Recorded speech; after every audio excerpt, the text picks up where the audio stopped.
Good morning, everyone. Good morning to those of you online and those of you in the room who are joining me for this Sunday class with Guy. My name is John, and I'm glad to welcome you here. For those of you online, if this is the first time you're joining us, welcome. Our format for these Sunday classes is that in a moment, Guy will give a talk that will last about 60 minutes. Then afterwards, we'll take a short break for about 5 minutes, and then we'll come back for a discussion. An open question and answer period where those of you online and of course those of you in the room can come up and ask questions, make comments, share your impressions, all for one purpose, and that is to further deepen both your understanding of the material that Guy has presented and our collective understanding of it. So it's always important that we participate because we all gain from that. So hope that you'll do that online when we have that opportunity. For the students in the room, if you have a cell phone, please do just double check and make sure that it is muted or it has been turned off during our class this morning. And with that, I think we'll get started. I'll read the topic for today, and I'll also read the key lesson that Guy has written for us twice. Our topic this morning is transform painful resistance into your personal spiritual trainer. Here's the key lesson.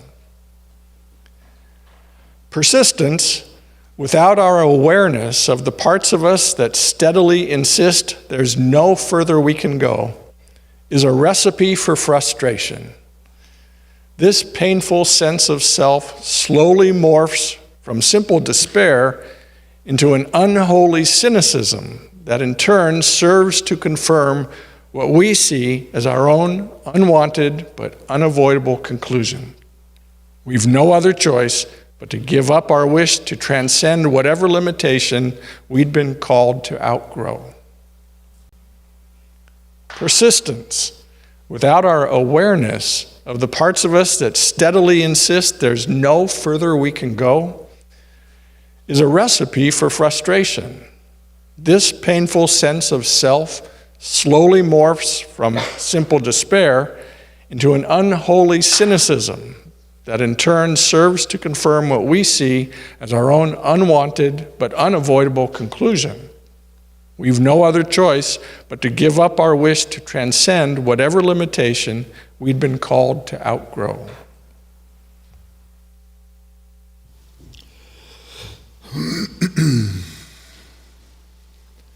Good morning. Good morning. Which of you brilliant students can tell us what that key lesson means? Class dismissed then.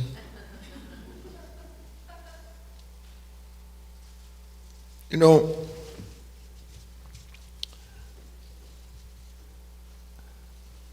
on one hand,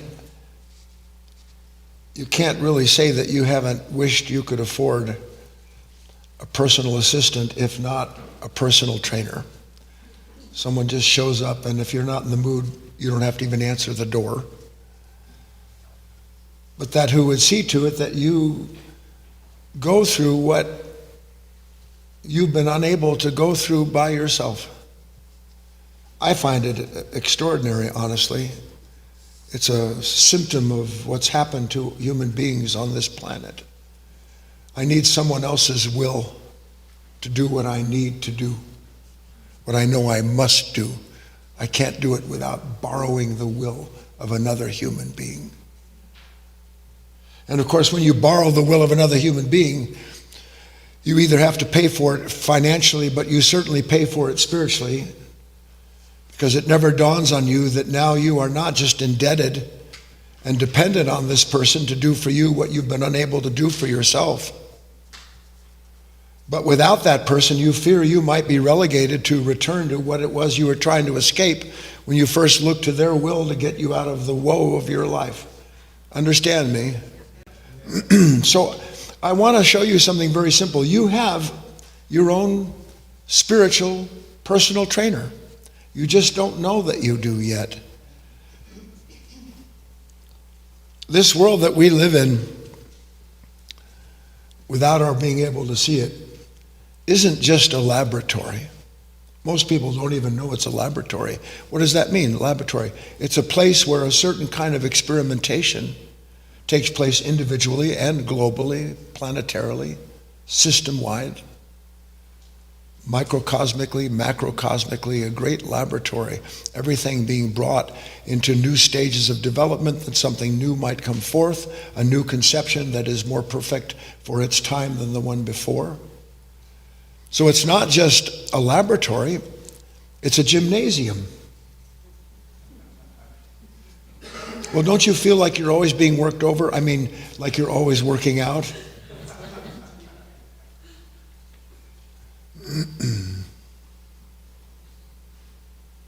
And to the point, to get started here for the explanation of this opening key lesson, this almost incessant sense that on one hand, at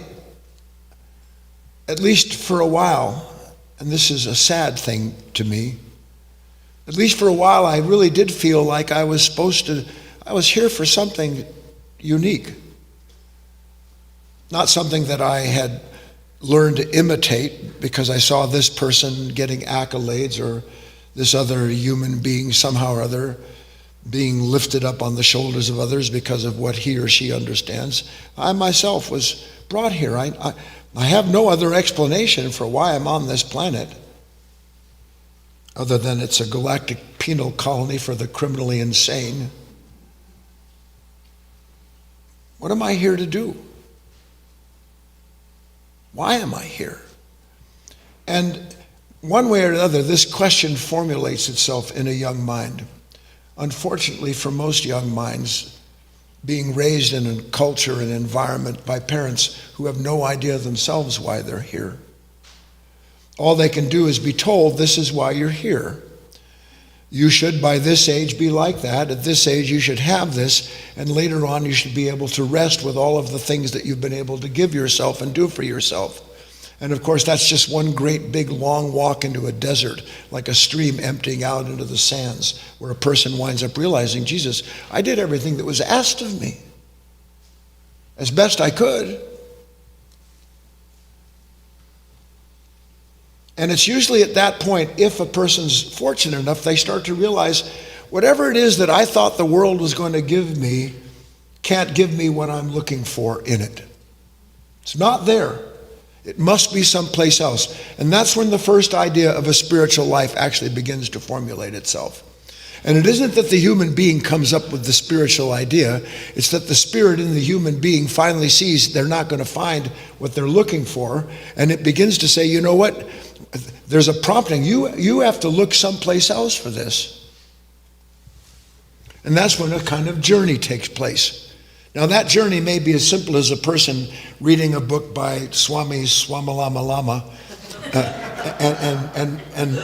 and thinking, you know, wow, that's cool. I want to be able to levitate.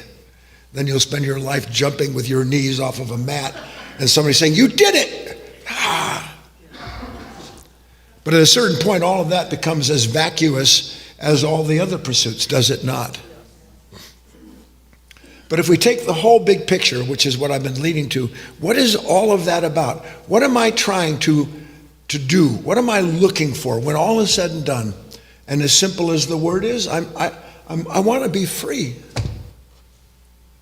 I don't think to myself I'm not free, but I have the experience of captivity. Somebody says something, I'm locked into a resentment for 50 years.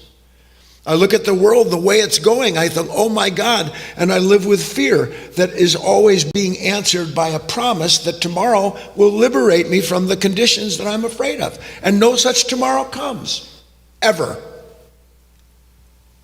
So what is it that I want freedom from? Because if you follow the first few points, and I don't want to belabor the opening, I think I know what I need to be free. First, it's money, authority, social prominence, position. Then it's the idea of somehow or other being brought into this positive relationship with something that's divine in nature, and now I'll be free. What is it that I want to be free from? What drives all of that activity? Anybody? Suffering. Suffering. It wasn't this, it couldn't be that, it didn't turn out this way. Now what's going to happen? So over and over again, a human being reaches the point where their expectations, some identification with a desire and its image, brings that person to a dead halt. This isn't going anywhere. And then there's suffering that never went away. It was only momentarily displaced by that desire and its image. It's right back where it was before. Yes or no? What is the source of this suffering? This is what everybody says, I don't want to talk about the source of my suffering. I want to talk about the source of my joy. I want to talk about the source of my wealth, of my abundance. That's all I'm interested in. How do I get people to admire me? What must I wear? How do I act? What are the keys that bring me the 7 habits of machinery?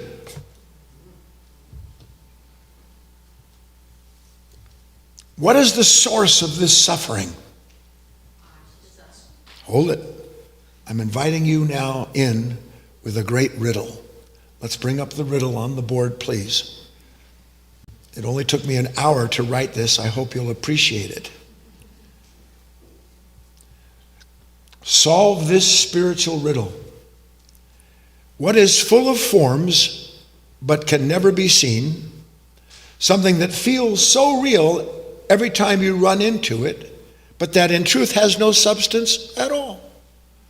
What is full of forms but can never be seen? Something that feels so real every time you run into it, but that in truth has no substance at all. It's a good riddle, isn't it? I think it is.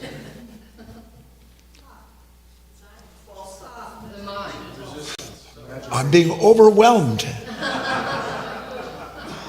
None of you have said it yet. I've heard what, Patricia, thought? False self. John? Attachment. Comparison. The mind. Imagination. Turning all the cards over. What is full of forms but can never be seen, something that feels so real every time you run into it but has no substance at all. Write it down. Resistance. Resistance.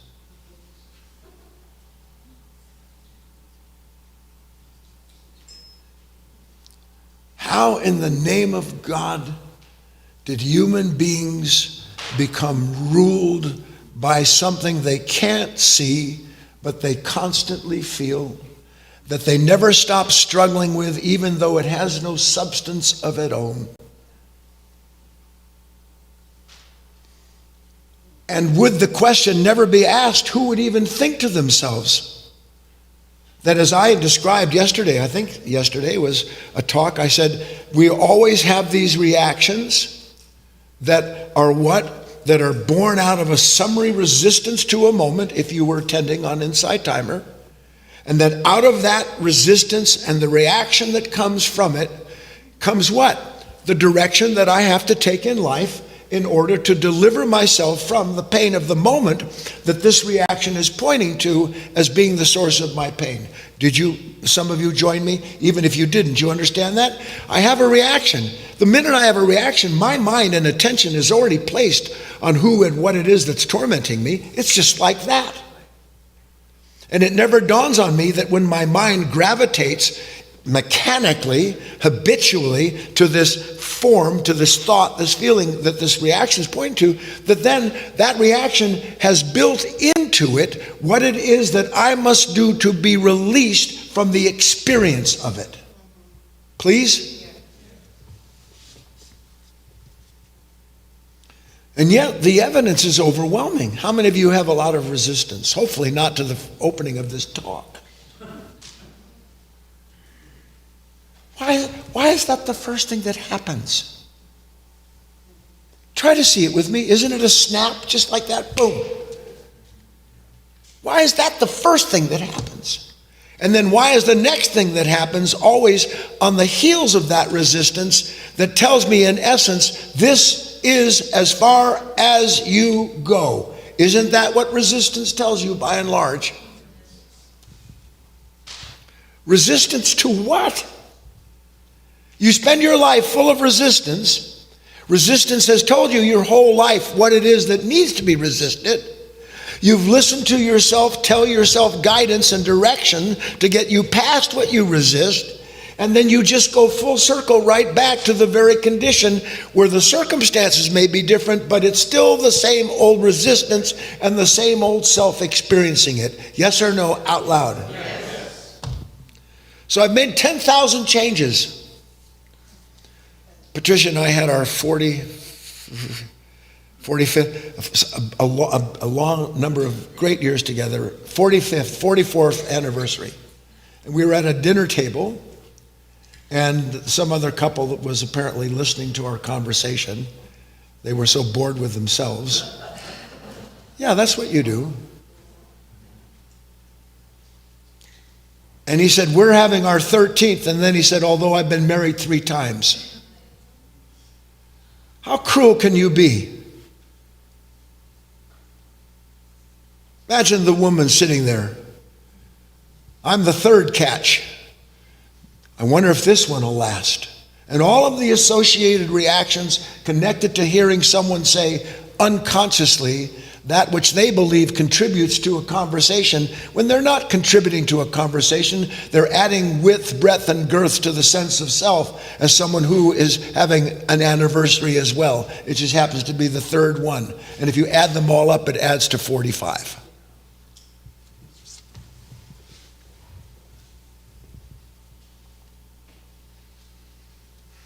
All we know, and I'm asking you to see it, all we know in any given moment is not just what we summarily resist in that moment, whatever it may be, object, person, circumstance. All we know in the moment of that resistance is to let that resistance explain to us its source. Yes or no? And our whole life we've listened to this resistance, these negative reactions, provide guidance and direction with an endless promise to deliver us from the pain that resistance says is produced by the moment. The pain is not produced by the moment. The pain is in the experience of resisting what the mind has called out as being responsible for its pain, and then struggling, as we always do, to free ourselves from the experience of our own unconscious nature. Do you see it or not? So what we're going to prove as being untrue is that this mechanical reaction and its resistance, by its appearance, has reached a conclusion. You cannot have resistance to someone or something without something in you having reached a conclusion as to the nature of the pain in that moment. Do you understand? So that without understanding it at all, and you don't yet, every time this resistance comes up, it says, I understand, here's what I understand, and here's the path to take if you want to be free of this pain. So it concludes for you, the resistance concludes for you the condition and the way in which you will resolve it. All built into resistance, yes or no? What does resistance know about the condition? The resistance belongs to what? Do you remember the riddle we had? What's full of forms, can never be seen, feels real every time you run into it, but has no substance at all. What would be another answer to that riddle that goes right along with the idea of resistance? The past. You can't separate the mechanical resistance from the unconscious identification with the past that pops up in order to explain what to do with the pain and how to free yourself from it. Because you wouldn't have the pain if it weren't for the past comparing that moment to what it expected and looked for from life. Please? So can you see, I don't know if you can see this, I have this relationship with life. Like that. I can look at my email. I can turn on the television. In fact, most of what we do in our life is actually, this nature looks for something that it doesn't want. You think it's looking for what you want? It's not looking for what you want, because it can't look for what it wants without not wanting anything that disagrees with it. So it's always resisting life, only it's not always immediate in terms of the resistance. It does show up, doesn't it? How am I going to change this relationship that I have with resistance? This is what you have to ask. Not how do I change what I resist? How am I going to change my relationship with this unconscious mechanical resistance that I so instantaneously identify with that it never dawns on me I'm not changing at all. All I'm doing is changing the next dream, the next desire. So this is the context for our talk this morning. Not how do I change what I don't want, but how do I change the nature that resists summarily anything that challenges its assumption about the way life should be. Okay? Everybody with me? Now, transition. I don't have a sign yet for it. Transition. Applause. Laughter. Smiling faces. Agreement. I should get all those signs. It'd be fun. Transition. We talked a little bit about this Wednesday night. I said, and we proved, as best it can be proven, that which is unseen, that there is nothing in creation, no blade of grass, no flower, no tree, not one thing in creation isn't constantly being drawn to, even physically in the shape of a flower, a blade of grass, or a tree, that isn't being drawn to what gives it life. So that everything wants to rise. It is built into this nature, into this being. It said in Scripture, in the original Aramaic, in the beginning, God created the heavens and the earth. That was not a place. It was describing a principal set of ideas that didn't have form yet. The principal ideas was that which is always expansive, that which is always rising, heaven, that which is always being drawn down and contracting, earth. These were primary, the kind of the first yin-yang that weren't in forms yet. These great opposites that formulate all that appears as a result of their interaction. That which rises, I rise, I want to reach for the sun, and then that which says, great, but you've got to deal with this gravity. So we talked about, where is it? We talked about this branch, do you remember? And I said the reason that trees, everything that grows, looks like it does, everything has a curve to it. Nature abhors a straight line. Everything that grows always has one of these principal, and if I wish I was smarter, geometric forms in it. A meandering connected to some other activity. All of these things shape the things that grow on this planet. This is why, and by the way, all things also grow in symmetry. But the symmetry is never a perfect symmetry, is it? When you look at a person's face, it's not perfect symmetry. There's always one thing or another that's slightly off. That's part of what gives it its individuality and part of what attracts you to it, because the mind wants to see the whole of something and it combines that. So you understand, here's this tree, this branch, I want to grow. Good, grow. And here's the earth, here's gravity going, you can't just go up, dude. It doesn't really talk like that. You can't just go up, you've got to come down. But I want to go up. No, you got to go down. Up, down. And you get all of these marvelous forms that you see. Everybody understand? Got that much? I want to outgrow what I am. I want to rise. Now I'm accenting the word I because all I know at this point in my life, in quotes, is that there's something in me that is drawn to beauty. There's something in me that is drawn to music, drawn to athletic ability, drawn to wisdom, drawn to the light. There's something in me drawn. I can't help it. I was born that way. Now, most human beings are always, in one way or another, born with that inherent need. But some human beings, more developed than others, as a result of understanding over a long time what we're talking about, they begin to realize, I'm drawn to this. How many of you were drawn to something that the gravity drew you back and you never got close to what you were drawn to? Do you understand the great source of resistance and regret in our life is that I had this longing and I didn't answer it. And it's never too late to answer it. Let me put that in, because the minute I say something like that, it feels like gravity. You're going to suck into a black hole of judging yourself for being a failure in life. That nature can't wait to punish you for what it drew you to become. I have a longing. I want to understand. Maybe at some point I would like to know something about God's life.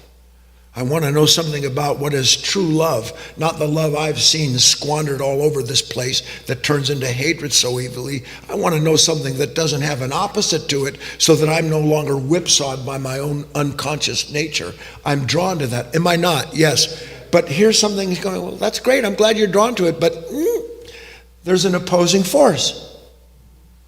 Something's going, I want to, something saying, I don't think so.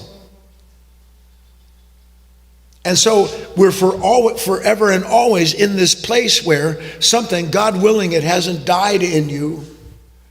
Human beings begin to die the moment that they lose sight of the part of themselves that wants to outgrow the limitation of whatever it may be. I want to be a better artist. I want to be able to speak better. I want to be a better writer. I want to understand my relationship more perfectly. All of these things, the moment that's gone, what takes the place of aspiration to outgrow your present nature? What takes the place of your aspiration to outgrow your present nature? John, cynicism. That's when a human being begins to crystallize.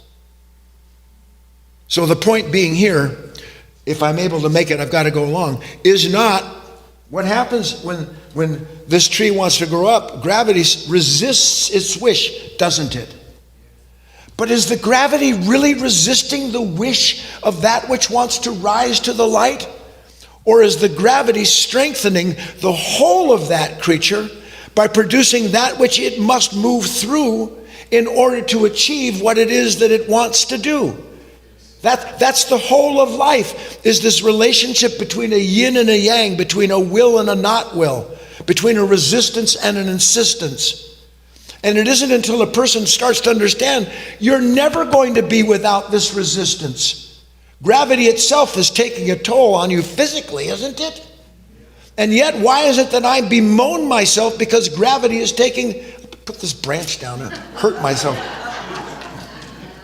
Why is it that I bemoan what gravity is doing to me? Because I don't understand anything at all about it. Because it doesn't match what I want. How many of you just want to keep growing perpetually more handsome and beautiful? How many of you never got a real start on it anyway?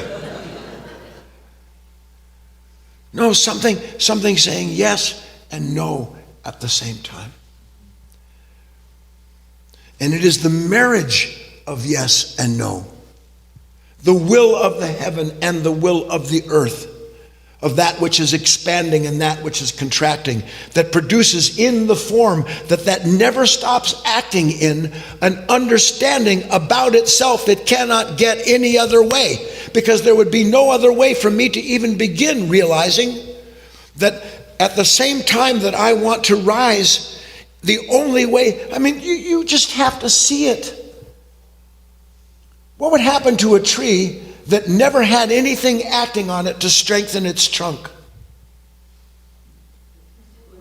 I see in our woods, I see it all the time. Certain trees growing in a thicket, they grow up in these spindly little things. They never acquire the strength they need. They never receive from the earth itself and the sun the relationship that would strengthen them so that they could rise, as they're trying to do, to the top of the crown so they could receive the light they reached for. That's exactly what happens to human beings. I know you don't see it because every one of us, our resistance has a perfect explanation for everything that we resist. And I want you to understand that your explanation for everything that you resist is given to you by a nature that's trying to drag you down into the ground before you die in this body. Now let's get serious. Bring up the second key lesson, please. This explains what we've discussed so far. Read along with me.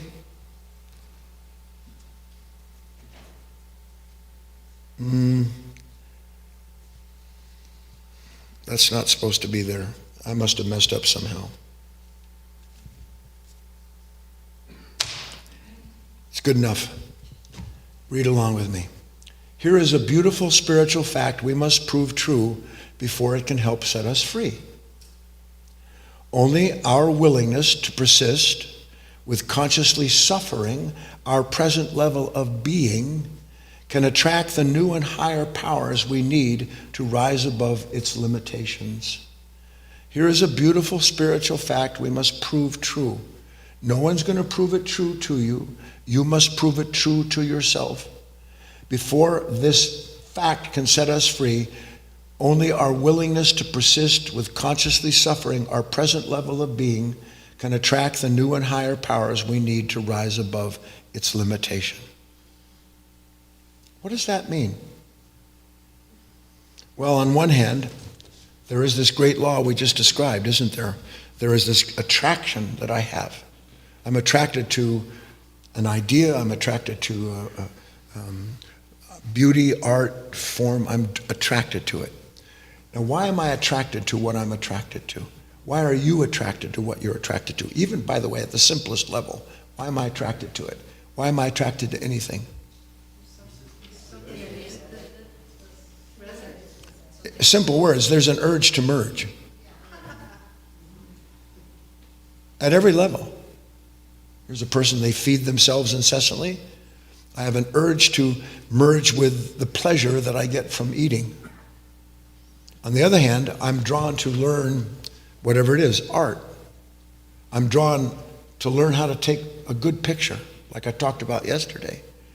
I'm drawn to that because there is something in me that understands that the reason I'm drawn to what I'm drawn to is because there is something, listen, in me that wants to have and know the union of what seems to be separate from myself. I look out, I see the beauty of nature, I'm drawn to it. I see the majesty of an ocean scene, I'm drawn to it. Why am I drawn to it? Because within me there is a corresponding nature that which I long to merge with is a reflection of it. And I want to bring an end to the difference between what I'm drawn to and the sense of being separate from it. I want to become as one with what I'm drawn to. And in the end, if you ever learn anything, isn't that what happens? I want to know, I run into resistance, something telling me you can't, you won't, too many problems, whatever it is that this mind comes up with. And always doing what? Concluding that there's no point in struggling because the suffering involved in trying to go through what you must to achieve this union isn't worth it. It's always saying, no, don't go. You can't do. You can't understand. You will never achieve what you have imagined you need. Now, next thing. I hope I'm not too deep. I have a longing. I'll go to something simple. I love golf. I have a longing to play consistent, above average golf.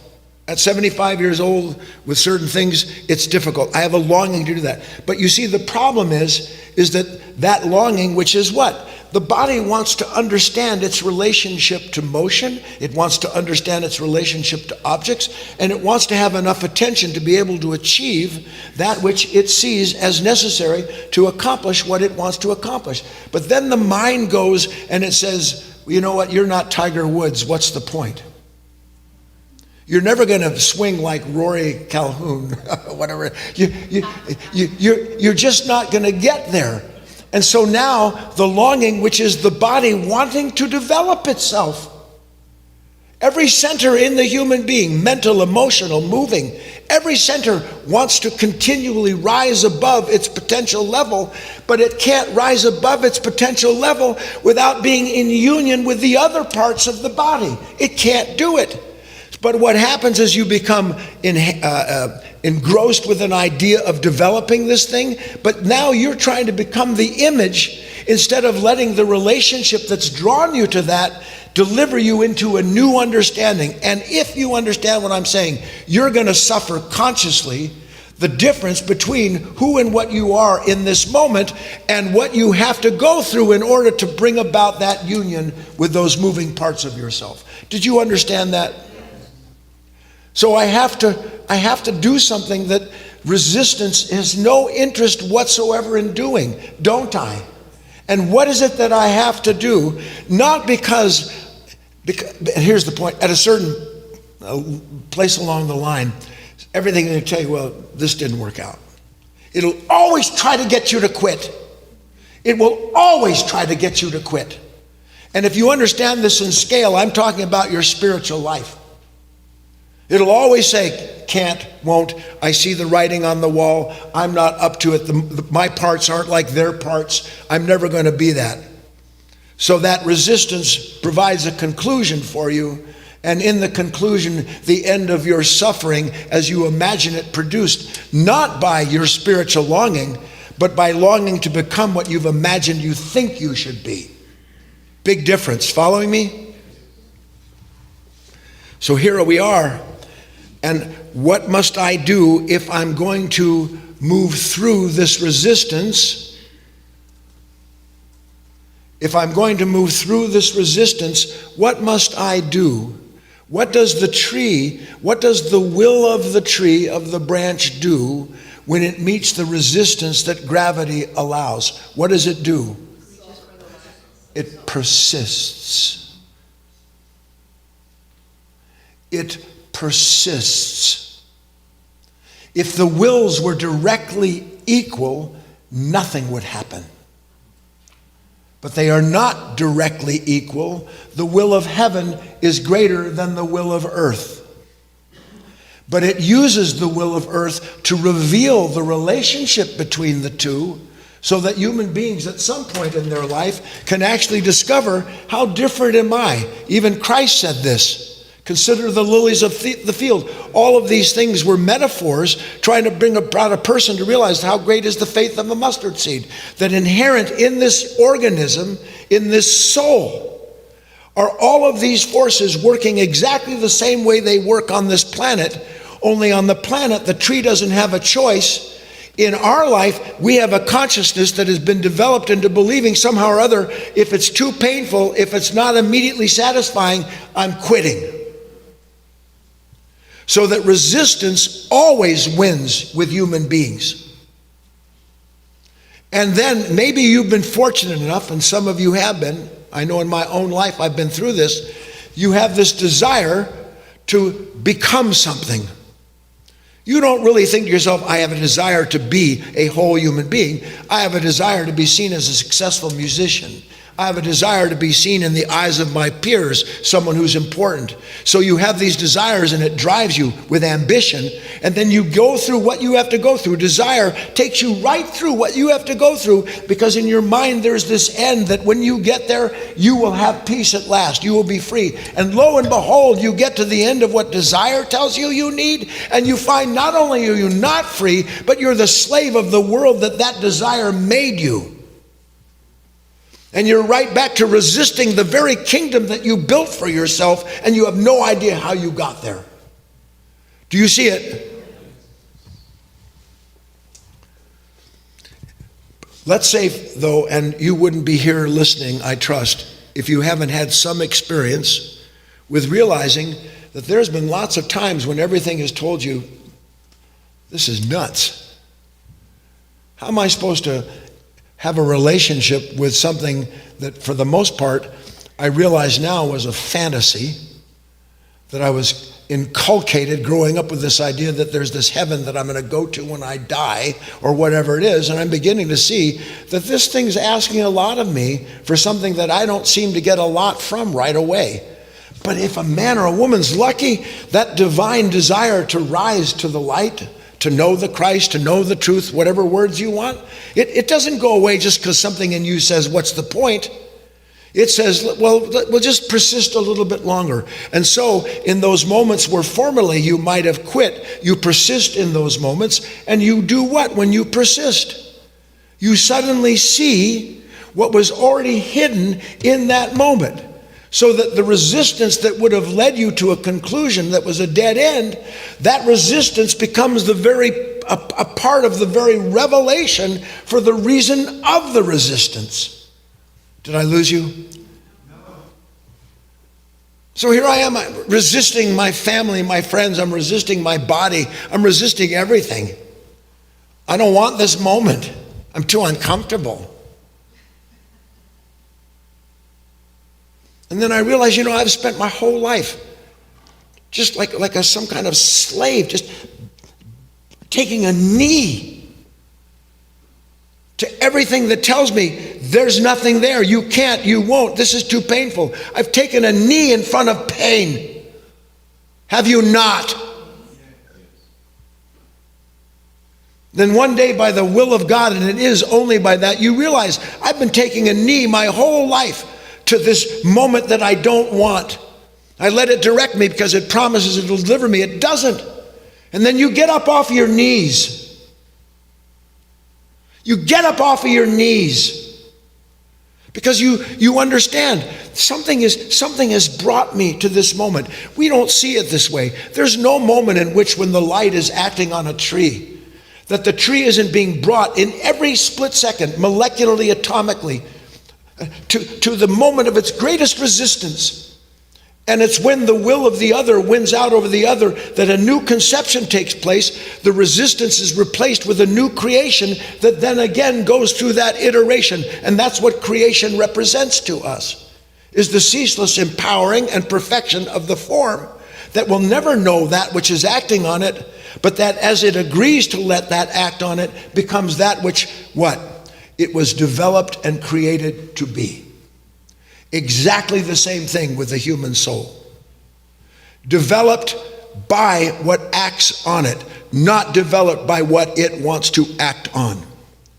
Developed by what acts on it, not developed by what it wants to act on. Of course they have a correlation.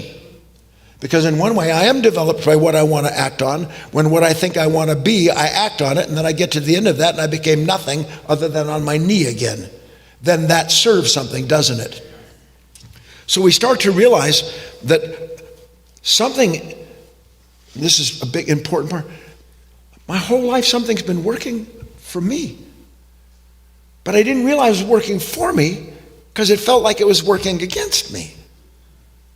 Doesn't it? Don't moments that you don't want feel like they're working against you? So there's a gravity and I can't rise above whatever it is I imagine I'm supposed to reach. But we can see, if I'm communicating at all, that this whole movement requires that resistance. There's no growth without resistance. The truth is there's not even form without resistance. There's certainly no rebirth without resistance. You have to have resistance to have rebirth. Do you not?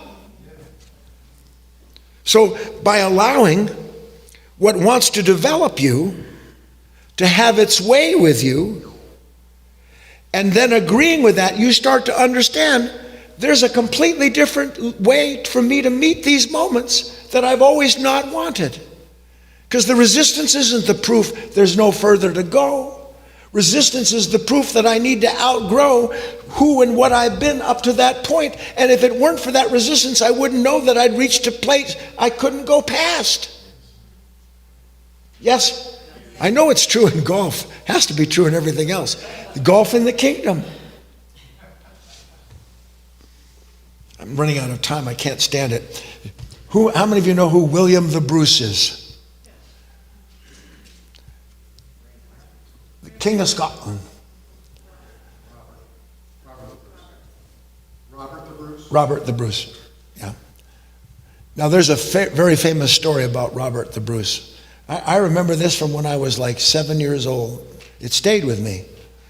The story is that he got a pretty serious whooping by the English a couple times. And he was hiding out in like a wood bin someplace, licking his wounds, thinking about how he was going to give up and surrender.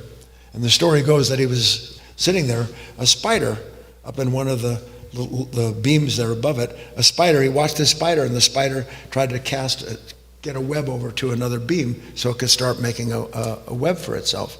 And it failed. Now he's just watching this out of the corner of his eye. I'm just embellishing.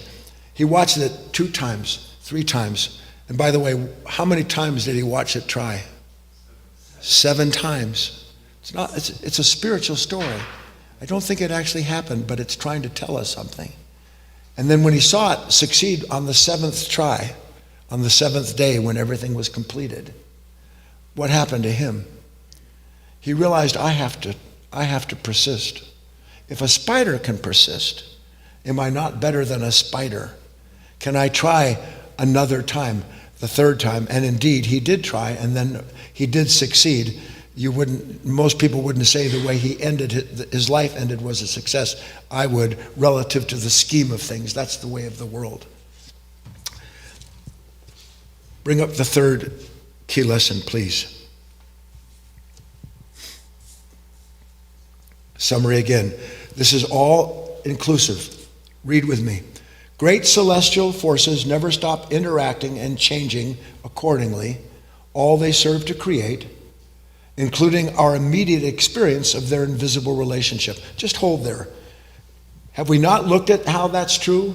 Great celestial forces never stop interacting, changing, and all serving to create what is created through their relationship, including our experience of that invisible relationship. Yes or no?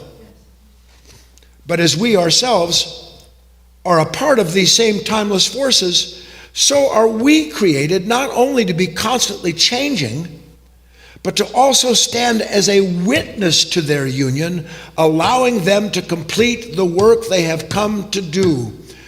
Say that, allowing them to create the work, to complete the work they have come to do. Is there any moment in which any creature isn't being acted on by that which brought it into existence in order to complete the reason for the work that's been given? Isn't everything like that? Why wouldn't that be true for me? It's just that I see unwanted moments as evidence that something's working against me, not working to complete me. Don't you? Yes. And can you see, until you see these moments that you don't want are not working against you, but actually working to complete you for the reason that you've been given, the form they're acting on, can you see that until you understand that, all you can do is meet every moment you don't want with a predetermined conclusion that that is against you, and therefore you must make another path, another choice for yourself if you want to be complete. Yes or no? I'm trying to bring your mind to see something that it must see all at once. It must see it all at once. Oh, do you ever wake up? It's not even a thought. You are an incarnation of, oh God. Yes or no? What happened? Oh God. Look at this, look at that, look at this. Oh God. I'm never going to be able to complete what it is that I wanted to do and be. Even though a long time ago you stopped because the pain was too great of running into the limitation, wasn't it? So that the idea of resistance won out entirely over the divine will that will persist in your name if you agree to let it teach you the truth about its appearance in your life.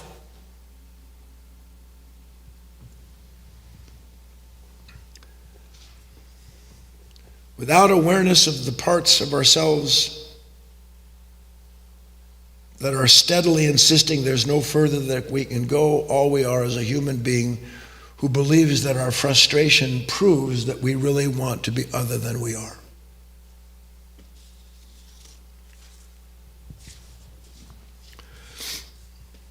Simple story to exemplify this in the simplest terms than an exercise.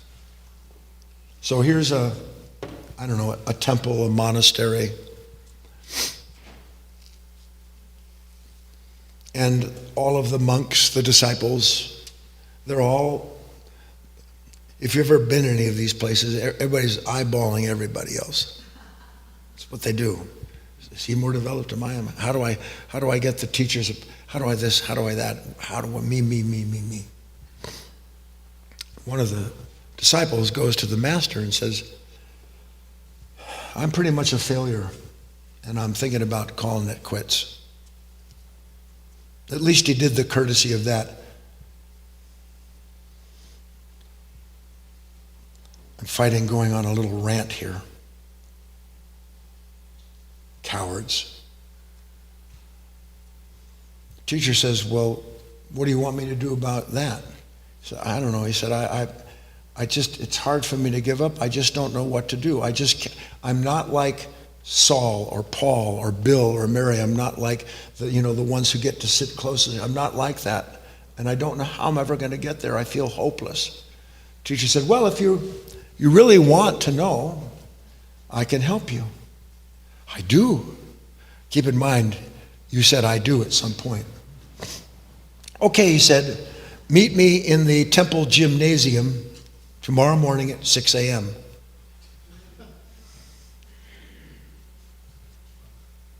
Before my butter tea?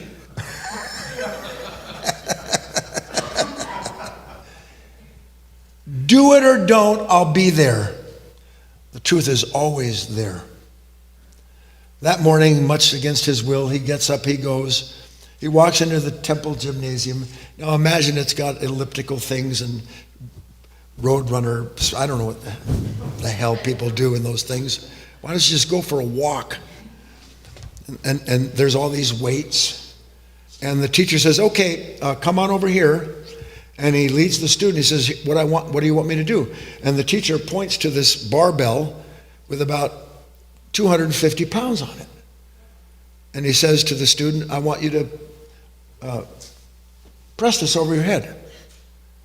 The student says, I can't press that over my head.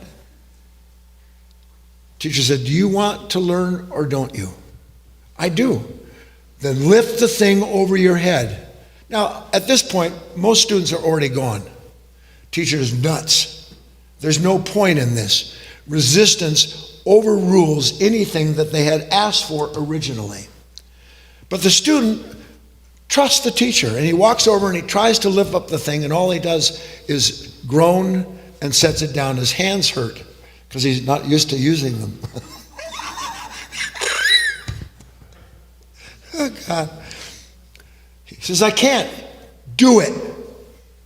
He tries 7 times, nothing. Teacher says, okay, I'll tell you what. Teacher walks over and he takes 50 pounds off one side and takes 50 pounds off the other side. He says, lift that. Student tries again. Can't budge it. 7 times. Looks at the teacher, he's about to cry because he's failing what he thinks is the teacher. He doesn't understand what the teacher is. Teacher says, okay. He takes another 50 pounds off each side. Now the thing weighs just the barbell itself and maybe another 20 pounds. He reaches over, he lifts it up, and he pushes it above his head. He looks at the teacher, and the teacher says, good. Now do that 7 times, and then wait and do it 7 times more, and then wait and do it 7 times more, and then meet me tomorrow morning here at 5 a.m. But how is this going to help me? What does the teacher say? Do it or don't.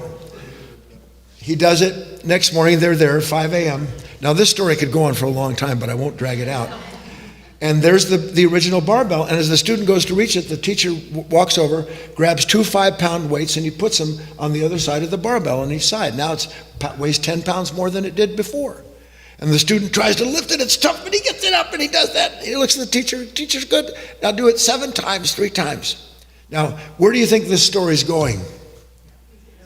He goes through the resistance, persisting because he understands gradually that his strength is being increased through his willingness to suffer what he thought he couldn't. Until one day, what do you think happens? He walks in, all the weight of the original barbell's there. Teacher says, put it up. He does. He looks at the teacher. That's great. He thinks, now what? I don't think anything's happened. Teacher says, put it down. What's next? And he walks over, and here's a dead weight lift with 700 pounds on it. Teacher says, put that on your shoulders. What happens inside the student? That's impossible. But it was impossible before, wasn't it? And how did it not become impossible anymore?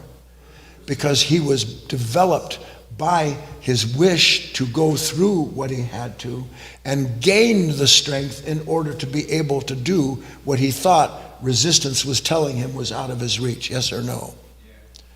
That's a metaphor. As without, so within. The task is to start understanding, and this is a summary and an exercise, allowing the pain of resistance to determine your possibilities. Means that you're allowing resistance to conclude for you who and what you are. Pure and simple. Allowing any form of the suffering, because there is suffering and resistance, isn't there? But see, the thing is, the suffering and resistance is pointing to the condition it blames for the pain, instead of allowing you to see, which you can only gradually see as you go through it, that the real source of the pain and the resistance is that your own consciousness has set itself against itself, imagining going into the past, believing that I've never been able to do it before, it's too painful, and I don't want to go through the conscious suffering, the voluntary suffering required to transcend my limitation and grow into that which I am already developed to grow into. Please? Now, big transition as we get to the end. We are not talking about a fight. Never let resistance reach any conclusion for you. Don't ever let resistance have the last word. Write it down. Never let resistance have the last word. It always does, doesn't it?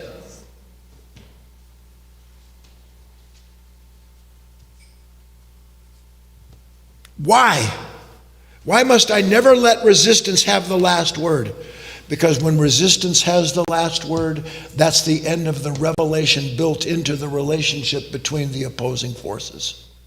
The minute resistance has the last word, all possibility of a revelation that shows me this resistance is here to work for me, not against me. And if I don't work with it, I'm working against it, meaning I'm working against the divine because it's interfering with the kingdom I've built in my own name, the one I'm identified and comfortable in. You know, this is why most human beings never make any true progress on the path. Honest to God, it is. You just want to be comfortable. That's all you want, comfort. Just comfort me, console me. Never, please, I can't go through that again. Do you know how many times I've heard that? I'll never go through that again. That's a person who just signed a contract with death. So, how will I ever come to understand that the divine is not fighting against me, but fighting for me? How will I ever? I'm going to have to do some voluntary suffering, won't I? And what's the form of the voluntary suffering? I'm going to have to persist in the moment when the pain is telling me, when the resistance is at its maximum. I'm going to have to actually stay there long enough, aren't I? All right, here's the exercise. 6 words that when you understand them will make resistance reveal to you how it's intended to be your personal spiritual trainer. Because that's the title of the talk. I said I was going to introduce you to your personal spiritual trainer. Did you know that God is your personal spiritual trainer? You think I'm making light of it. I'm more dead serious. Not only is God your personal spiritual trainer, but that same intelligence can see, knows every last thing about you in every given moment. And when it sees that you are willing to go through the suffering required to finally enter into a new relationship with what you were created to understand at that level, He'll send all the help you need. You'll have these synchronistic moments, seem impossible. And out of the clear blue sky, a thought, a feeling, a person may actually appear. What do you think? When the student is ready, the teacher appears. What do you think that means? It means that when at last the student is ready to stop running away, then what that student needs will come to that student in the form of not just the resistance that reveals this nature that doesn't want to realize anything other than comfort, and bring to you the exact circumstances required for you to go through it. But you have to go through it, don't you? So here are the 6 words that makes resistance reveal the secret nature, the secret of its divine nature. 6 words reveal the secret nature of its divine nature. Go slow. The first 3 words are, so what happens when I run into an unwanted moment? What do I say? But I won't. Here's the first 3 words, but I will. But I will, and here's the important part, by thy will. But I will by thy will, not by mine. Because when I fight with life, there's so much pain and frustration and anger. Not by my will, but I will by thy will.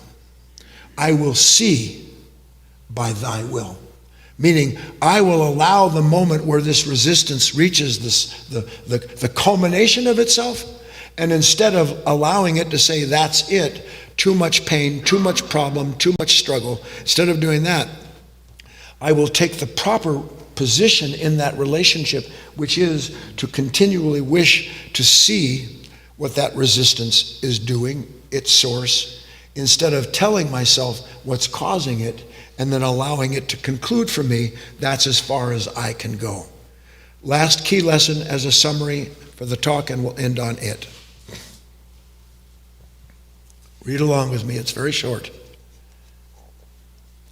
Conscious persistence transforms unconscious resistance into revelation.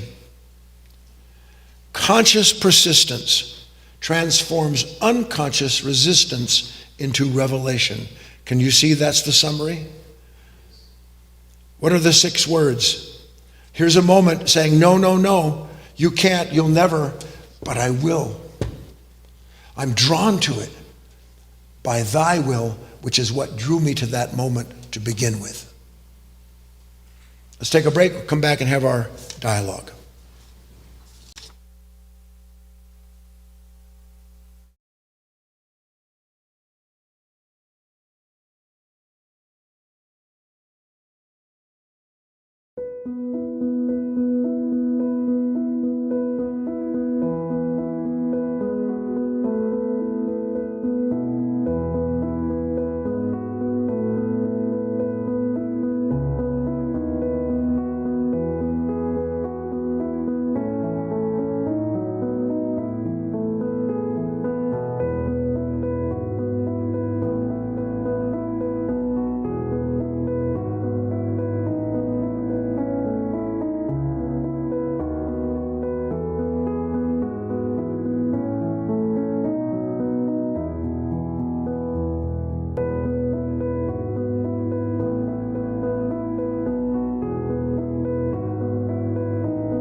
Was that the sign, Paul? Okay. Great. Welcome back, everybody. Charlie, if you could bring everybody in. First part is for all of us here.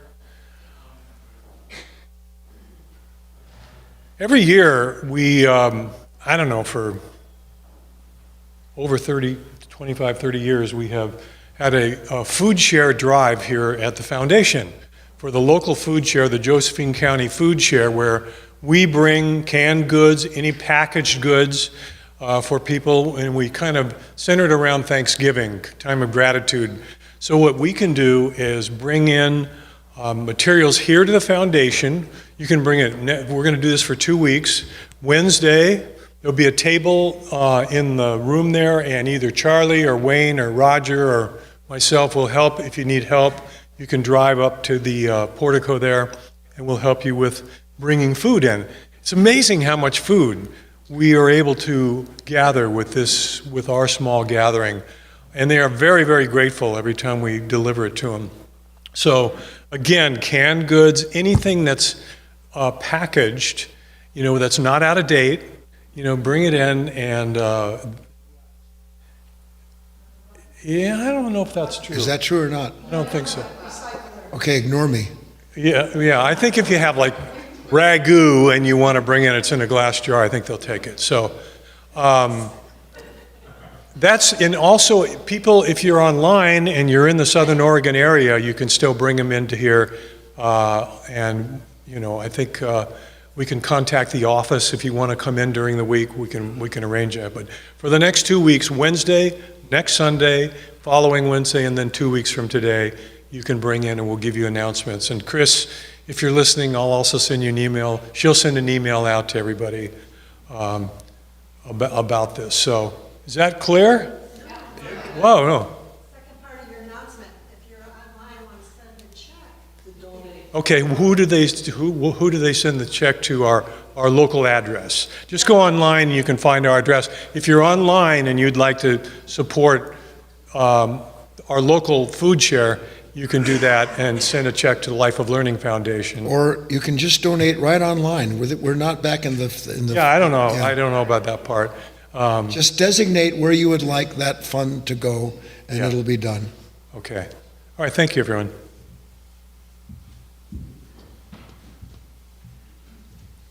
How do you know when you are friends with an older group of people? When they say, come on over, we'll listen to some records. Or ask them to write checks and.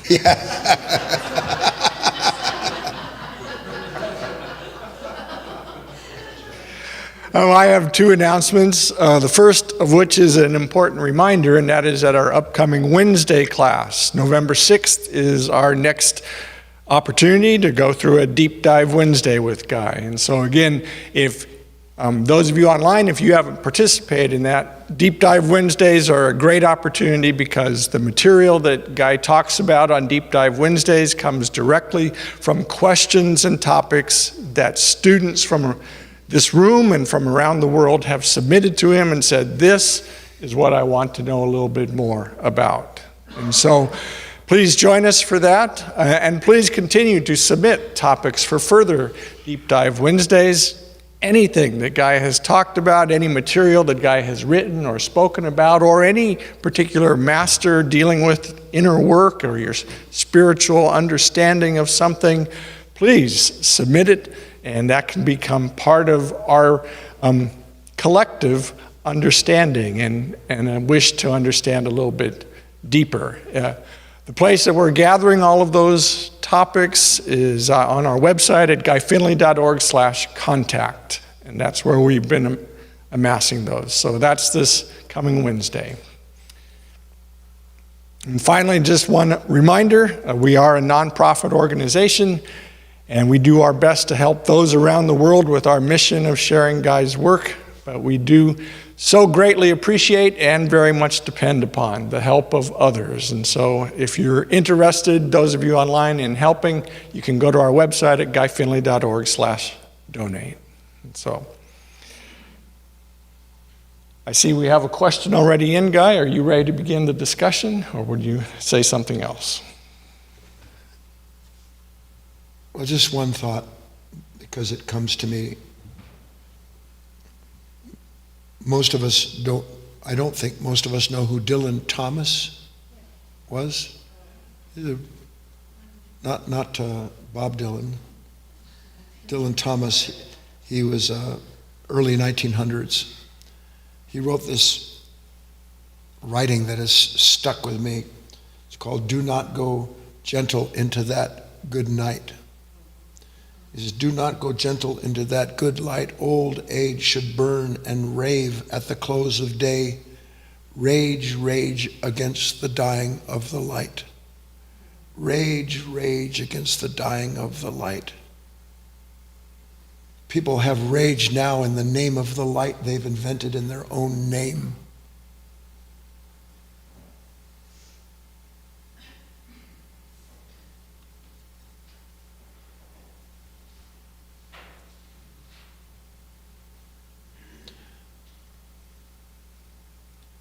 I know of no other way to say this, so I'll just say it as it comes to me. Into the heart of the vast majority of human beings, God has placed a candle in the center of their heart. Some of us come into this life and the wick is sparking, ready to light. Some of us come in and there's just the awareness of this something lodged in us that we don't know what it is. But it doesn't matter the level or scale at which a person is aware of that part of themselves that is looking for a way to know itself through a kind of light that it can't create for itself. And that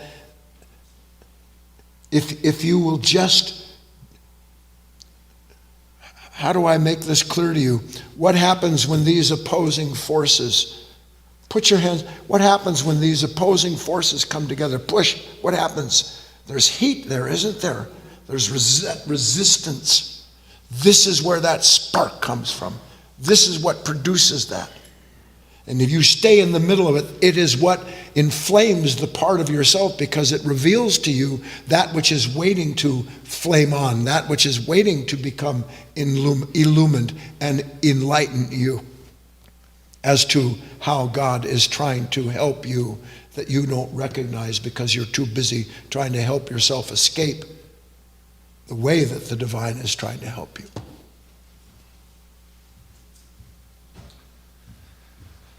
So as we begin our question and answer period, again, those of you online, if you're on GoToWebinar, you can click the hand icon on your control panel, and that means you'll have a chance to talk directly to Guy. Those of you on Facebook and YouTube can send in written comments and questions. And again, the students here in the room, you can always come up and approach the mic whenever you're ready. We have someone in our queue, Guy. Let's start with Fiona. She's always a good voice to hear. Ah, Fiona. Hello, Guy. Hi, Fiona. Yes, that Robert the Bruce is well-known story here I bet. about the spider. Yes. I love the geometry on the laws of nature you were talking about with the branch that you held up. Yes. With the fact that there are just multiple, endless possibility in that, and even more so in the unseen forces and the ones that are there. So, I mean, I could talk about that for hours, but to relate that to directly the talk, when you mention something is there, something is always there, thy will is there, always sense that thy will is there, but I have no idea what that is. And things come up as I almost got a new German Shepherd puppy last week. Like, I feel, it gives me that sense of protection. It gives me, apart from the relationship, just all those good things. But I decided not to get it because I thought it's another 10, 12 years of that responsibility, and I don't know, there is no right or wrong decision ultimately, but it's just, I have no idea what thy will is, but there is something in me that's saying, you don't know what you're doing, and something in me that's saying, there's something slowly in the background that's just there's something there. There's something there to just keep going Yeah. for possibility. I can help a little bit, add a little bit of a light to that, Fiona. You get what she's saying, everybody? You know, I'm pulled this way, but then the analysis takes me the other way, and I'm not sure about this, and I don't know. I sense that there's this will. I can see it with my mind's eye. I look at the lilies of the field; they neither spin nor toil. I get all of that business, and it falls on a part of me. But then I walk into my office or into my husband's room or my wife's office or whatever it is, and the next thing I know, I'm full of toil and trouble, and I'm not sure where all of that went to and who I am, and now what do? I'm just thrown back on myself, aren't I?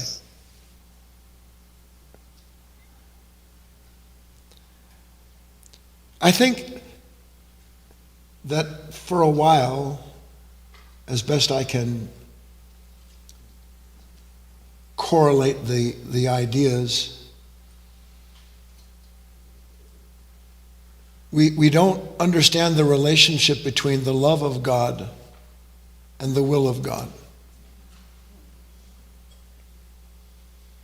Because, and unfortunately we use the word, not because the word's unfortunate, but because of our unfortunate way we think about this.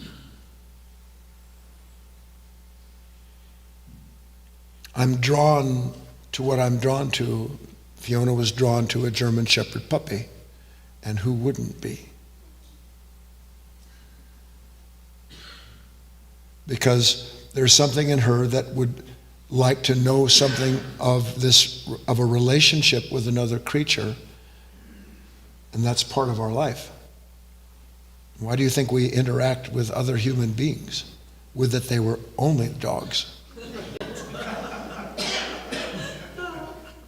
Right, Eric? Yeah. Well, they just love you no matter what, unless you're really a monster.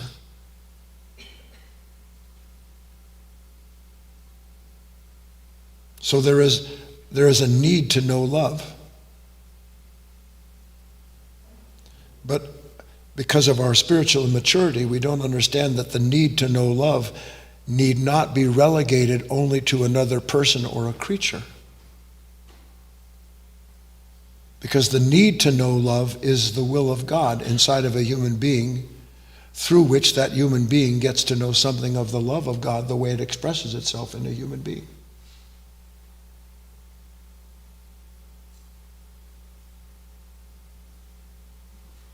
But the need for that, the relationship that love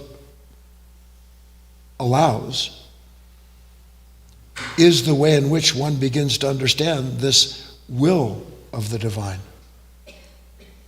Because you can extrapolate it, and that's part of your work. I can't do it for you. You have to be able to see and relate the experience of the interior and exterior worlds, as above, so below. You have to see it. If you don't see it, you're dead in the water.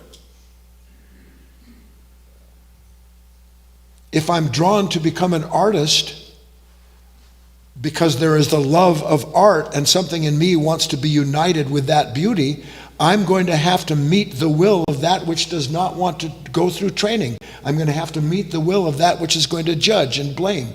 That's what I have to meet. It's part of the road of love.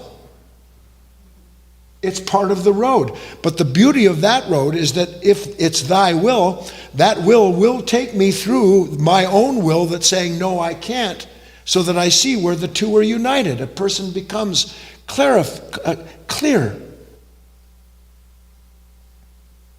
Where would you be? Where would any of you be spiritually speaking anyway, if even though you can't define it, you didn't have a love of something that was calling you to understand something greater than yourself. Well, that's an act of will, but it hides itself, so to speak, in what you love. That's the best I can speak of it. We have 3 written questions, Guy, and here is the first one. It comes from Jordan on YouTube.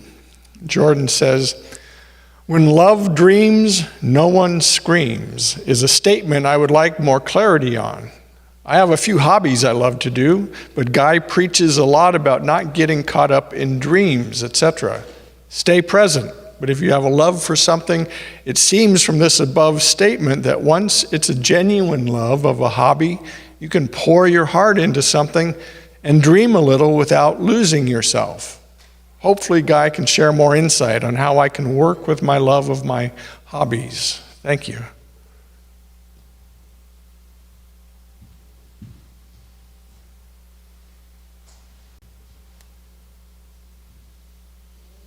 A lot of impressions.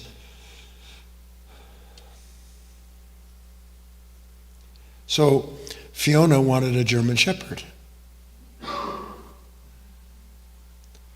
But when she thought it through, the idea of having to take care of something for 12 years, not to mention how immensely one suffers when they love an animal like that and it passes, having been there, done that a number of times.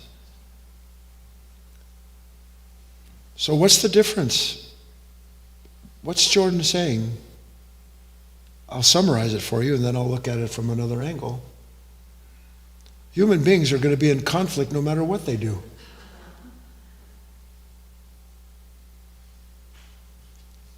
I am a human conflict machine because whatever it is that I want, I have resistance to it. Whatever I want is never quite enough in and of itself. So I either need to change it or add more of it, and the more I try to add, the more conflict I have over what it costs me. Jordan's saying, I'm in conflict and I'm in pain because I'm listening to you, and my pain isn't because of what you're saying. My pain is because I understand there's something in what you're saying that I don't see yet. So how can I explain to Jordan what he doesn't see yet? Can I? It's impossible. I will try it until this body falls. But the fact of the matter is, there's no problem. God, if only human beings loved what they do. Human beings don't love what they do. They love what the sense of self is they get from what they do. So that when you interfere with what I love, you're interfering with me. And if you understand love, then you can't interfere with me if it's love that I'm looking for. Because love is going to bring all together in a broader understanding that allows the opposing forces to prove the existence of love. That allows the opposing forces to prove the existence of love. We don't see the opposing forces. We don't see what opposes us as the existence of love. Do you? It was the whole talk. I'm saying to change the relationship with resistance means I begin to understand that resistance is as much a part of growing as is what you grow into when you go through it. So Jordan, I've never said to you, in fact, just the opposite. I've told you, go for it, man. And you can't escape it. That's the other thing. Before you go through something, you're trying to figure out how to escape it. Sorry. Before I go through what it is that I'm drawn to, I'm imagining that what's going to happen to me if I go through that, and measuring all the pros and cons, I decide I'm not going to go for it. No, go for it. You can't escape being purified. You can't escape it. I've told this story, Jordan. I don't know if you've heard it or not. I have to go back in time. 50 years ago, I was a very successful composer. Signed to Motown and RCA. I was writing music for most people. I loved music, loved it. I still love music. But what I didn't know, Jordan, when it was a hobby into an avocation into a profession, what I didn't know is that on the other side of this wanting to fulfill the emotional need that only writing music could do for me, that clarify my mind in lyric and music and make something whole, I had no idea that I had become, without understanding it, not just in love with that, but in love with the identity that came as a result of acquiring what my profession gave me. So now, instead of just loving music, as it ended up, I'm sitting on my piano bench trying to beat a deadline to get a composition in for a movie, and I'm beating my head against the book because now I'm a slave. I have a beautiful home, horses, everything, got everything, and I can't stand my life because I'm a slave to what I have to do. So how did my hobby that I love turn me into a slave? How did it do it? Unseen identification, attachment, dependency, and with that, everything that takes from me the love that started me on the journey. But it doesn't mean love didn't start me on the journey. It just means that love took me through that journey so I could see that no hobby or avocation is going to complete me. I'm made whole when I understand that love never stops directing and showing me what it is that I'm intended to go through in order to grow through myself. Is that clear? That's my answer, Jordan. Go for it, but keep your eyes open. Our queue in GoToWebinar is wide open right now, and I don't have a written question yet that's been lost in cyberspace, so someone in the room, you could certainly come up and speak.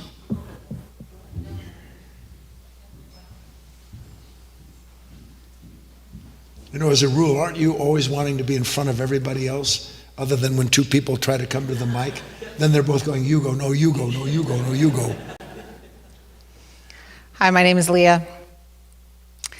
This was such a perfect example of what I've been going through the past few weeks. Leah has been drawn to a teardrop trailer for a number of years. Is that a trailer in which you cry because you bought it? No, not yet. More to come. So I bought one, and you know, it's a lot more than I had expected. It's got electrical and water and propane and all these guy things, you know. All right, just hold on a bloody minute. Things that Leah doesn't know about. No, things that Leah doesn't want to go through to know about. That's the point. I get it. Yeah. It came with an actual book you have to read. I've been reading the book. I've been watching videos, and you know, across everything, it's like it's not all coming into alignment the way that Leah wants it to fully understand from A to Z how this thing works. And I can see, and there's times it's like, you know, too old, not strong enough, need, you know, a better teacher than YouTube, et cetera, et cetera, et cetera. I can see it's the exact same thing with the spiritual life like you talked about. I'm going to give up, I'm going to sell it, you know, what's the next thing I can go entertain, you know, this nature with? But I've watched it. You're going to have to hire someone to run your teardrop trailer. Then it won't be big enough, so you'll have to get a bigger teardrop trailer. No. And then you can have two people live in it with you. Then you won't enjoy it because you'll be out in the country with people you don't know. Then you're going to have to get a hotel room, let them stay in your trailer. Tell me that's not the way it goes. Free at last, free at last. No. And I watch that thinking that it's going to be the answer to something, and it's just for the moment. It's something I'm drawn to, and it's something I do want to learn about and persist through. I lost my train of thought. You're in a teardrop. What keeps coming to me is Just wait and see. Just wait and see. Because this nature wants to understand it all now.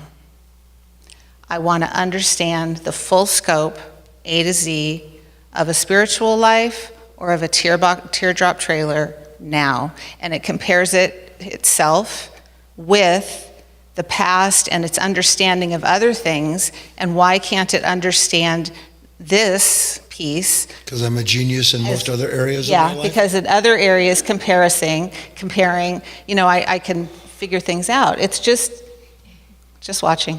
Okay, So we'll wait and see. yeah. How many of you can correlate, I trust, in one way or another, this talk with the great axiom, which is what? Do what you don't want to do. I only want to do what I want to do as long as there's the desire to take me through whatever the temporary resistance is. The minute I meet that resistance, the desire of resistance takes over. I conclude that I need to hire someone to live in my trailer for me. Hi, everybody. My name is Deborah.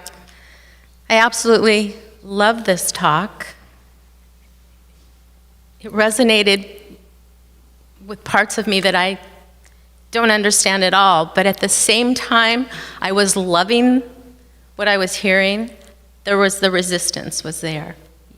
It was saying, yeah, but. You ever hear that part of you that says, yeah, but I can't do this. I can't do this. And it's interesting to watch that contradiction go on in you in real time, because that's what happens in everyday life, not just when you're here. You feel this pull and this draw to something higher, and then you have those voices that come in and say, but this is enough. You can't do anymore. You've done enough. Because you'll be too uncomfortable if you actually go through what it is you need to do that you're drawn to. Right. I don't know if you see this, everybody. I just don't want any pain. Right. That's the summation of humanity now. And the more you don't want pain, the more you buy teardrop trailers. Yes. Because I can then be at peace in my teardrop trailer somewhere on a mountaintop, Right. eating tortillas.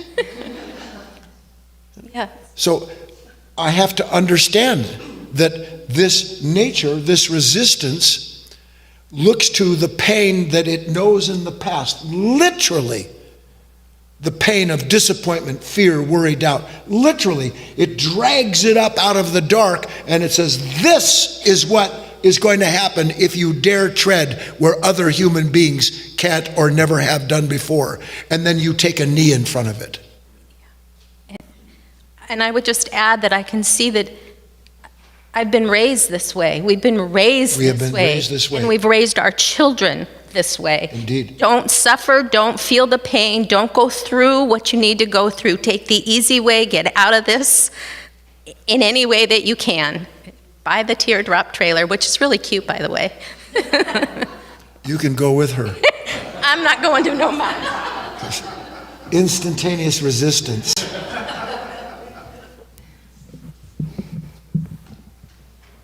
Hi, my name is Terry, speaking of children. I had this experience the other day. I went into a local coffee/restaurant place called Casablanca, and when you place an order, you kind of have to just stand back and wait if you're taking it to go and not staying there. And so I placed my order, and I'm standing there, and I see in front of me it was a mom chatting with her friend. They were just finishing up something, and then the mom had a adorable 3-year-old little girl. Their backs were turned to this little girl, and this little girl must have had her smoothie or something on the edge of the table, and she wanted it. She wanted it, and I watched as I don't know how many times, it could have been 7, but she literally was on her toes trying to reach this smoothie she wanted. And she fell on her bum a couple times, got up, just kept reaching for it. She finally got it. And she took it and she held it in her bosom like this, and it had a straw, and she sat there and just drank, and then she coveted it in her chest afterwards, you know? And so there she is, and then finally the mom and the friend were talking, and it was time to leave. And they didn't see any of that. I saw that because their backs were turned. And they turned around to leave, and so she took her daughter's hand, and then she literally just grabbed the glass out of her hand, cup, and she threw it in the trash. And this little girl, you could just see the shock in that moment. Like what did you just do? And then just the crying and the tears. And when Guy was talking about, you know, this mind and how it makes these conclusions, instant conclusions, like you don't even know a moment like that, just one moment like that, the conclusion that young mind made in that moment. Because it is this unconsciousness that works even at a young age like that. Like we don't even, like I could even see Terry's parenting in just that scenario. Just no concern, just boom, boom, go. No, just create second force, second force, second force.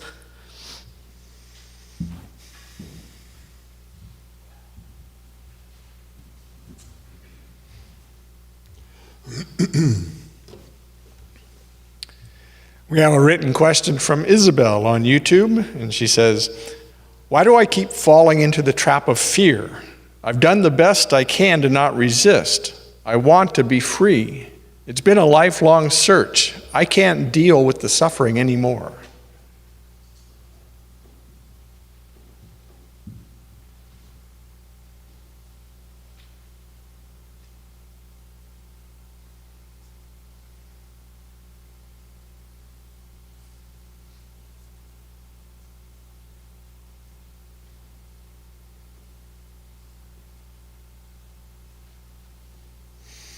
Hi, Isabel.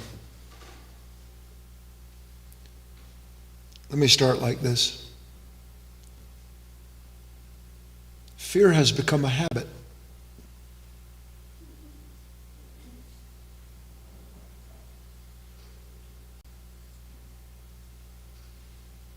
The habit is the result of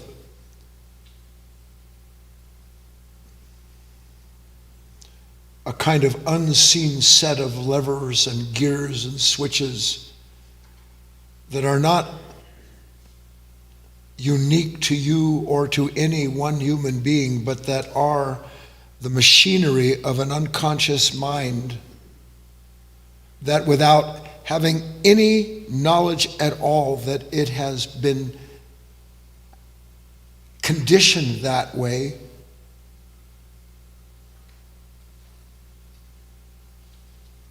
looks at life, Isabel, through to our experience of what we're looking at. I see the possibility, the person, the position, the path. I see that, but I only see what half of me is aware of, and it's not even aware of it. I see outside of me, but I never see the seer, Isabel. I'm never aware of the fact that whatever I'm drawn to, as natural or unnatural as that may be, that in the very moment of the attraction, by the fact of the attraction, there will be that which I'm attracted to, which usually in one way or another is something that I've explained to myself that's desirable about it, but that my mind then brings up everything associated with that. Like, let's just say for grins, Isabella, let's just say for grins, I want to go to a county fair. I'm taking the simplest possible example. I see the advertisement. I remember when I was a kid, I loved the county fair. And as soon as the mind latches onto not just the image, but the sense of self connected to the image, that nature can't see that the sense of self attached to the image is simultaneously filled with the experience of what may happen to that sense of self at the fair. So that I have the wish to feel free at the fair, and I have the simultaneous fear of going there because something may happen. Isabel, if you've never heard me speak, write this down so you can contemplate it. There is no such thing as psychological fear without negative imagination. There's no such thing as psychological fear without negative imagination. That means, Isabel, that whatever it is that I fear doesn't exist apart from what I have added to the image. Something adds to the idea of fear. Fear is a dark addition to life, unnecessary one. So if that's true, that whatever I fear, I do because something in me projects this outcome, it tells me what it may mean or what might happen or how I might fall down. If it's true, then all that one can understand is, well, the problem isn't with the condition I fear. The problem is in this consciousness that makes something to fear out of whatever it's attracted to. That's the problem. It's imagined. It's imagined. We never think to ourselves that our fear is imagined, do you? Or is the moment I have the fear, the absolute conclusion that this is a dangerous thing for me to do? Isn't that so? But can the fear exist without resistance to what I'm attracted to? It can't. So to understand that, Isabel, is simply put, okay, I don't know if this is true or not, sir, but here's what I'm going to try. I'm suggesting this. Here's the thing I fear. Go take a step towards it, Isabel. That's just one step toward it. Not with the intention to be fearless, but with the intention to study the nature of fear talking to you. That's it. Not trying to win, trying to see. Take one step toward it, then see what comes up in Isabel, and you'll start seeing, you know what? There is something that is dead set against me learning anything about this. I say I want to learn, something doesn't want to learn. Now take another step. And if you do that, I've talked to people about this before, Isabel. People are afraid of a bridge. People are afraid of heights. It's all the same. You can't have fear without negative imagination. You can't have negative imagination without past experience. And you can't have the fear of past experience without something resisting it as if it's present and real. You have to see it. Nobody's going to heal you.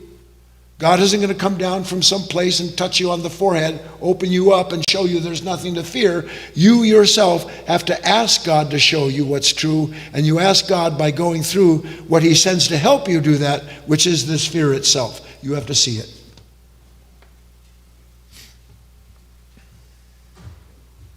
We have 2 written questions left, guys, so here's the next one. This one comes from Annette. She says, resistance can feel so painful, like the same trap and triggers time and time again, like a predictable reaction of upset. So is it okay to go around obstacles that get in the way and consciously simmer down and realize our emotional response hurts us? So try to just overlook things? You've heard the expression, what you go around comes around? What you overlook keeps looking at you. You don't have to overlook anything. We should have we will do a discovery Wednesday on this. We have more ways, the proverbial, to skin a cat when it comes to fear than we can imagine. Should I overlook it? Do I pretend it's not there? Shall I imagine something powerful and freeing? We have everything other than the one thing that needs to be done, which is to see with your own eyes that the thing you don't want to go through is so that you can discover a nature that doesn't want to outgrow or go through anything that makes it uncomfortable. Again, there's this foregone conclusion. Your parents inculcated you with it. Their parents inculcated it with you. Everybody that ever had a conversation from the beginning of time has said in one way or another, dedicated to the idea that, listen, if you just achieve this, you will go through life with less disturbances than the rest of the idiots who didn't do what you decided to do. Can sunlight act on something that is passive without what it is acting on being disturbed by the entrance into it of that light? So creation itself requires disturbance. Nothing can be reborn without something dying. Go through every iteration you can and you'll come up with the same clarity that one day will go before you and allow you to choose to act from that understanding. If I want to outgrow this fear, if I want to get through these predictable upset moments of my life, it's not going to be by trying to deal with them through what I know. It's going to be looking at this knowledge that goes before me to make sure that I'm upset because it's so attached to everything. I'm going to have to be really disturbed. You're already disturbed anyway. You are. You don't know what is all you think. God, you can't stop thinking. Do you know why? Because I can't deal with not knowing what to do about the disturbance that's produced by all of my thinking about a disturbance.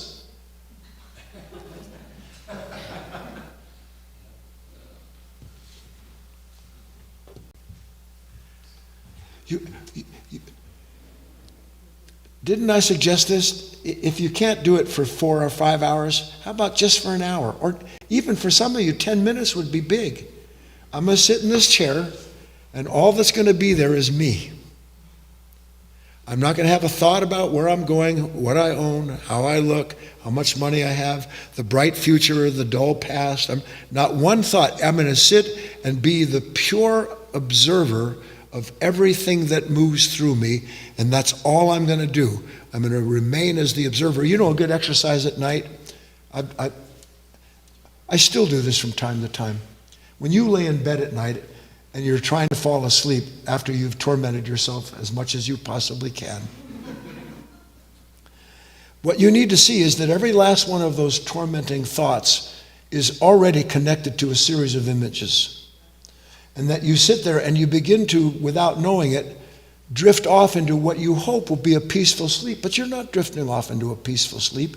You're drifting off into a dream that is simply taking the place of you being awake with your eyes open into a consciousness that's just repeating itself through these thoughts. And you start to drift off in a dream. When you lay in bed at night, you catch yourself falling into a dream.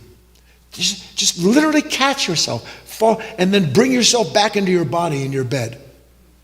You'll see it. You start to, no, I can see it. No, bring it. No, don't go gently into that really bad night you're about to have. Stay with your wish not to dream. You work at that, you'll do better work in the morning or in the afternoon.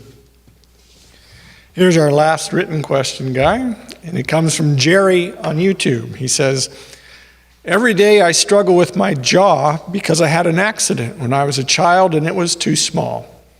But over time, I managed to create a kind of false face for myself. Eventually, I realized that my whole personality had been shaped by protecting this relaxed jaw version of myself. When I stopped doing that, it felt like I was letting go of this false persona too, losing friends who said I'd lost my composure. But I don't mind. I've discovered a new part of myself, a more childlike side that needed my attention to grow. So my question is this: is awakening a bit like living with this kind of lost composure where something beyond me is guiding my life rather than me trying to control everything myself? Look, you're experimenting, you're exploring. What's better than that? One of the problems we have, there's two problems. I'll end on this positive note. Problem one, you can't lose something you never had. You can't lose your composure. Your composure is an act. It's invented. A couple of days ago, I was walking by somebody in a store, and they made for some reason, a flattering comment to me about something about myself. And it was too late. I couldn't stop it. Instantaneously, and we'll look at this one day deeply, social guy appears. Now, social guy is the one who smiles without knowing that he's smiling, who agrees with what's being said while returning an equally flattering comment, So the two people walk by like machines, having felt good about themselves for 2 seconds, and there was no one there. The only difference is that I knew that that happened. You have a social construct. And depending on the situation, whatever that social construct is, that personality of the moment will appear in order to get you through whatever the condition is that has brought it out. And sometimes you feel pretty good about your social construct because it gets you through, and people go, boy, he has composure. I really want to be like him when I grow up. No, you don't want to be like him when you grow up. What you want is to have your own life. So 1, you can't lose what you never had. 2,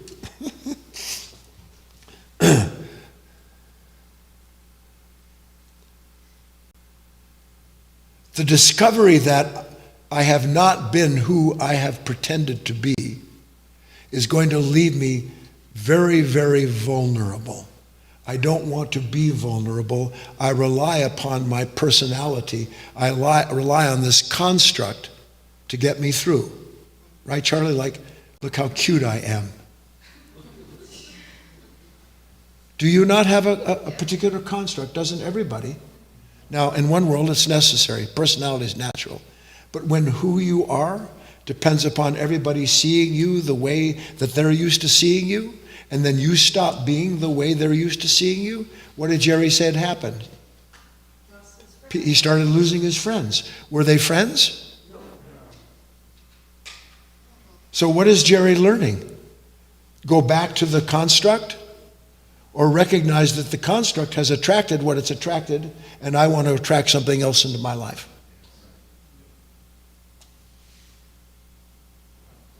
And is something beyond me guiding me? The last part of my comment? Clearly it is. But don't think to yourself, now something is guiding me. Just be guided. Just see. Leave the rest. What was the 6 words, anybody? But I will by thy will. I will see by thy will. Not because I'm trying to see what will free me, but if I properly see, I recognize thy will has always gone before me in order to help me understand myself and be free of what I've never understood as true. Bye. See you Wednesday.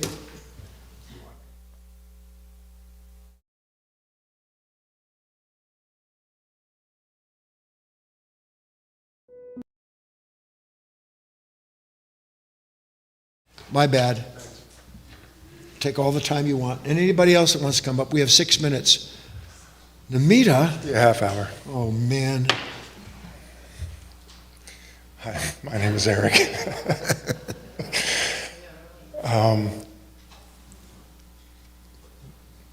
The world is only too happy to take advantage of fear, monetarily, for one thing. And I'm thinking of, I'm in the same, I can sympathize with Leah because I have a camper van. And I've been absolutely determined to learn how to winterize, de-winterize, sanitize the plumbing system, all that. Because Eric usually, doesn't want to feel like he doesn't know how to do stuff, which keeps him from learning how to do stuff. And this is just one example, and I know it applies in a lot of areas, the principles. But, for one thing, I say fear, the world's only too happy to take advantage of that kind of fear, is I could take my van to a place and they will charge me $250 to winterize, but now I know that it's like $10 worth of supplies and like 15 minutes of my time. Yes. And that kind of thing just feeds into a lot of areas of our lives. So when Leah asks you for that phone number, don't give it to her.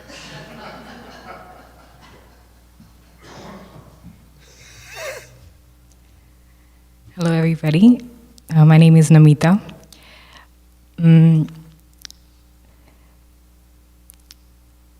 So, perfect example of this talk. So, I have this fear of physical pain, and have this physical pain occasionally, almost every month, for as long as maybe many years. And I always dread the subconscious programming that has happened to fear this day, which I know is coming again next month, and the pain is severe. So I have always avoided facing that pain. See, what I usually do is just watch Netflix or just go for a pill and just put it in. Or I have tried methods to get rid of the pain. Start a diet, take a herbal pill or something, and it appears to solve the problem of pain, but it never has. So just a few days back, I decided to sit with the pain without running away from it. And I think that what I found out has already transformed my life. When in that moment, there was severe pain, which I think is the disturbance, and then the programming and the program Namita came in and she was like, do something, take a pill, do this, do something about it. And when I said, no, you have to sit with it and face it right now. And I saw all the programming of Namita just jumping in. This is impossible. You cannot do this. You have to do something about it. But this time I said, no, you're sitting down and not moving anywhere. And in that split second,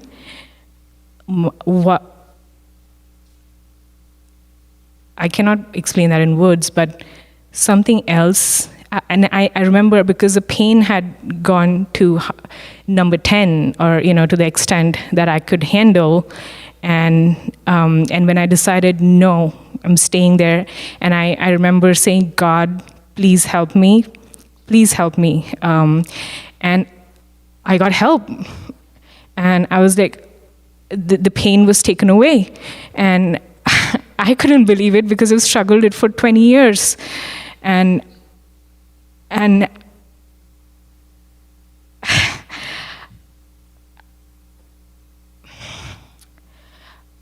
I could apply this to every moment of my life. And I have been relying on Namita for everything in my life. When I have divine telling me every step of the way, every moment, that I'm here, and I was just saying, no, I'm here. So. Okay. Come on, Sally. One quick thought. This takes quite a bit of time to understand, but you can only understand it by proving it. Just because you have pain doesn't mean you have to suffer. Suffering is resistance. Pain is pain. You can't do anything about pain, but you can stop suffering it, because the more you resist the pain, the greater the pain grows. The greater the pain grows, the more sure you are there was no conclusion other than to resist it as you've been doing it, and you fall into a spiral. Voluntary suffering, not because you're strong, but because you understand that's how you will learn about the nature involved in it, that may be indeed part of its continuity. Hi everyone, my name is Sally. This was such a wonderful talk.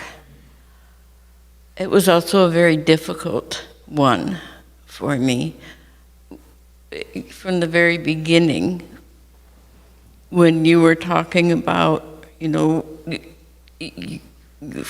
are drawn to something, you reach a limitation, and then you just drop it because you feel like you cannot get past that for whatever reason. It it was like my life just kind of went right before my eyes, one event, one thing right after another. Yes. And then fall into states of depression over a weakness that you agreed to incarnate. Yes. Yes. Yes. And the talk went on, and I'm listening and I'm understanding, and there came a point, not long after the second key lesson was read, where I realized Sally went into, followed that resistance because it came in the form of confusion. And it was like, okay, so I don't understand what he just said. And then my mind was taken, my attention was taken to that. And then there was a good section of the talk that I missed because of that resistance. Mm-hmm. And then I'm sitting there, and I can feel it throughout the whole class. I feel it now. The resistance is sitting here, and it's very strong, very, very powerful, feels. And, you know, my mind's telling me, okay, you see it, you just won't let it, you won't follow it. And eventually it's going to pass. Well, it doesn't. It's still there. And it never passes. You become attentive to something else that it's directing you to become attending to. That's what I you know, something like that, because I realized that it doesn't go away. It's there. And yeah, it might be resisting this moment here, but it feels like it goes away because it turns here. And the resistance is the same, it just somehow feels different each time. So that's just kind of what I learned through this talk, and there's so much more. I need to go back and listen to it. You better get busy.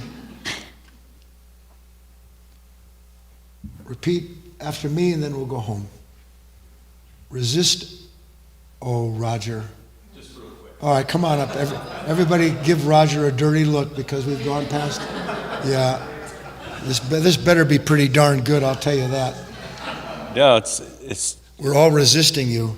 I feel the resistance. But no, this was a really good talk, and it made me see this nature in a different way, right? Whereas before it's like push it away, well, resist it, and fight with it. It's bad, it's evil, it's all these things. Instead, it's actually necessary. Like you mentioned the gravity on that branch that has to grow as it's being pulled down. And that is actually helping us. So to have that relationship to it, it's like, and seeing it for what it is, it kind of changes. It's changed the way I look at it at this moment. So keep working on that. Does the world look the same from the bottom of a mountain as it does from the top? No. So if I change how I see things, I change my experience, don't I? Repeat after me. Resistance is not protection. Resistance is not protection. Find out what resistance is protecting, and you'll be on the path. See you Wednesday.